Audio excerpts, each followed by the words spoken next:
Member for Dan Redon. Thank you, Mr. Speaker. Mr. Speaker, in the interest of time, I know I have to be extremely brief.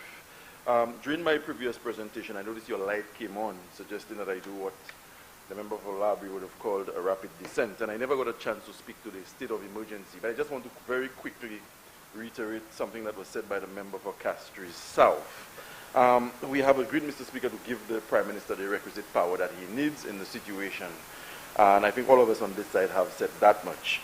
But it is very important that we continue to be the custodians of the average St. Lucian, and that has nothing to do with mistrust. I have likened the situation to an aircraft. You bought an aircraft, you go through the safety drills, it doesn't matter whether you've traveled 100 times, you are still asked to fasten your seatbelt in a particular way, and if there's low cabin pressure, whatever drops from overhead. And this is all we're doing. We're saying that notwithstanding the powers have been given to the Prime Minister, we will continue to be vigilant. Because sometimes the transgressions may not necessarily come from above, but you have even officers on the ground in discharging their duties and responsibilities to constituents and ordinary St. Lucians.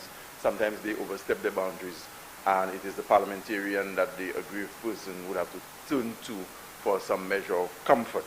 Mr. Speaker, like the leader of the opposition, very quickly, I just want to place on record my appreciation and that of the opposition to the many healthcare workers and all persons in the protective services who are on the front line working beyond the call of duty, the firemen, the Bureau of Health Education, the doctors, and the police who are being tugged in every direction these days. They have to help with the COVID situation, Mr. Speaker. The regular duties still remain.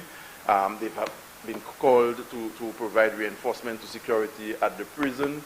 And they are doing that, putting themselves at risk, putting their families at risk. But you seldom hear a complaint coming from fire officers, police officers, and the doctors. And I think as one of the highest authorities in the land, I think all of us, Mr. Speaker, need to commend the individuals who are putting themselves on the front line, as I said, for what has been a very, very exemplary effort for our people. So, Mr. Speaker, once again, I want to state that we are a resilient people and we shall overcome. Thank you very much.